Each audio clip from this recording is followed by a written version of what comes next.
Good afternoon, everyone. It is the 86th day of a Ukrainian-Russian war. We are here at the Media Center Ukraina, Ukrinform. Our speaker is Oleksandr Motuzianyk, the spokesperson of the Ministry of Defense of Ukraine, who will tell us about the current situation on the front line. Sir, the floor is yours. Thank you.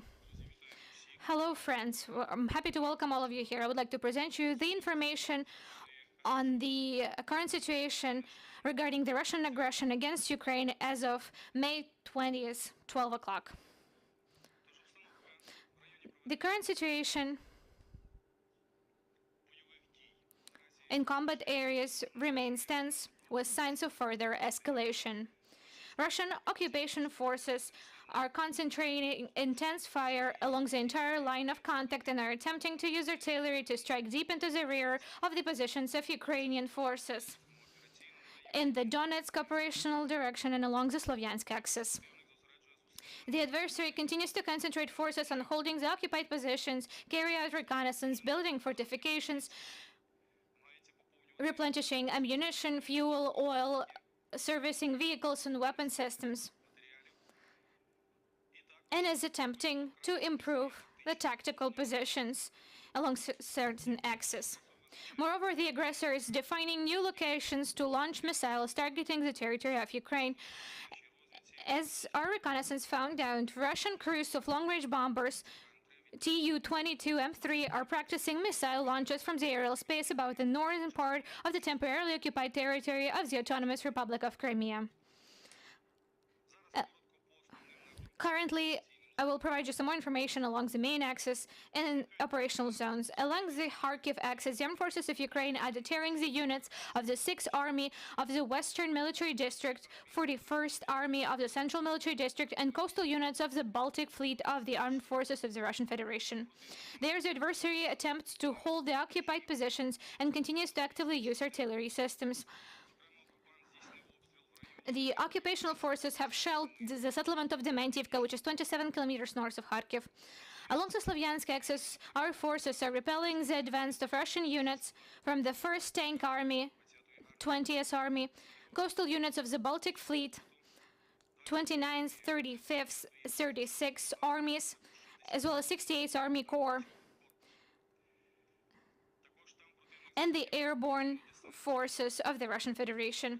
The enemy concentrated on advancing, and therefore they're constantly regrouping the forces and accumulating resources.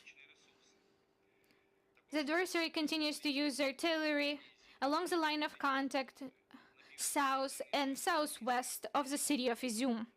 In order to clearly identify the positions of the Ukrainian forces, the enemy conducted aerial reconnaissance using UAV Orlan-10. Along the Donetsk axis, Ukrainian forces are repelling the attacks of Russian units from the 1st and 2nd Army Corps, the 8th and 58th Armies of the Southern Military District, 2nd 41st Army, and the 90th Tank Division of the Central Military District of the Armed Forces of the Russian Federation. Intense combat is still ongoing along Limansk, Severodonetsk, and Bakhmut axis. The main goal of the Russian occupational forces is to encircle Ukrainian units near Lysychansk and Severodonetsk. Along the Bakhmut axis, Ukrainian forces continue to limit the assault of the Russian troops, which, supported by artillery, is trying to expand the breakthrough area and occupy new positions near Popasna. Along Kurachiv axis, our forces are deterring the enemy, who, supported by artillery and aviation, is attempting to advance towards Novomykhailivka, which is 10 kilometers south of Marinka. Pivdенно-Buzhsky and Tavriisky axis. There, the Russian occupation forces from the 8th and 49th Army, from the 22nd Army Corps of the Southern Military District of the Russian Federation, and the Russian airborne forces. The main attempts of the occupation forces are concentrated on holding the occupied positions, carrying out reconnaissance, building fortifications, and providing logistic support to their own troops. On the Kryvyi Rih and Kherson axis, the situation has not changed significantly. The adversary still continues to use artillery to shell the positions of the Ukrainian forces and is attempting to set up the second line of defense. Siversky axis. In order to clarify the positions of artillery, lines of advance and positions of Ukrainian units. The adversary carried out aerial reconnaissance using UAVs in Chernihiv and Sumy regions. Furthermore, there is still a possibility of further missile strikes and artillery shellings of the border adjacent regions of Ukraine. In Volhynian and Polisa axis, there were no significant changes to the situation. Certain units of the armed forces of the Belarusian armed forces, up to 7 battalions, continue to reinforce the section of the Belarusian-Ukrainian border in Brest and Homel Oblast.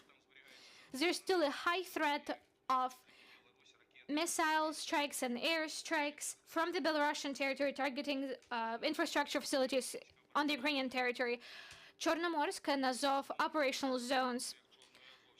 The Black Sea Fleet ships in Black and Azov Sea continue to isolate the combat area, carry out reconnaissance, and provide fire support to own troops. I would like to highlight that as of today, according to the information of our reconnaissance, there are 2 ships with the total capacity of up to 16 missiles caliber in the Black Sea. Moreover, the naval units of the enemy in Black and Azov Sea continue to block civilian ships. At the same time, Ukrainian forces continue to carry out defensive operation, causing serious casualties to the enemy in terms of personnel and equipment. In Donetsk and Luhansk axis, over the course of the last 24 hours, our troops have repelled 14 enemy advances, burned down 8 tanks, 14 armored vehicles, and 6 vehicles of the Russian occupation forces. Moreover, Ukrainian air defense forces have shot down a few Russian UAVs Orlan-10. Overall, the losses of Russian occupation forces over the entire period are demonstrated on the slide.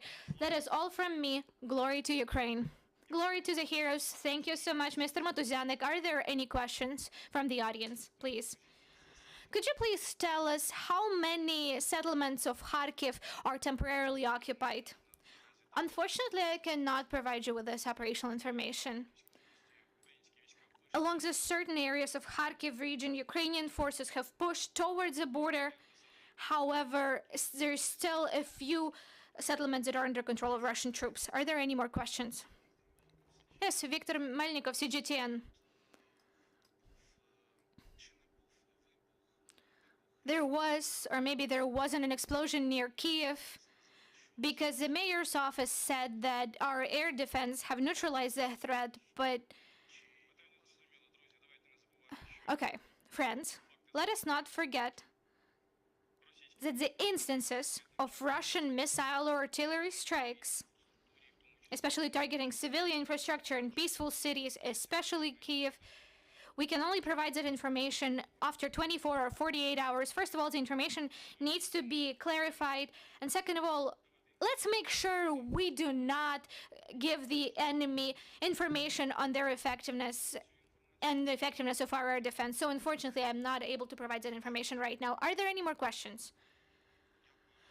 Thank you so much. There are no more questions. Thank you for your report. Thank you, everyone, for being here. You are here with Media Center.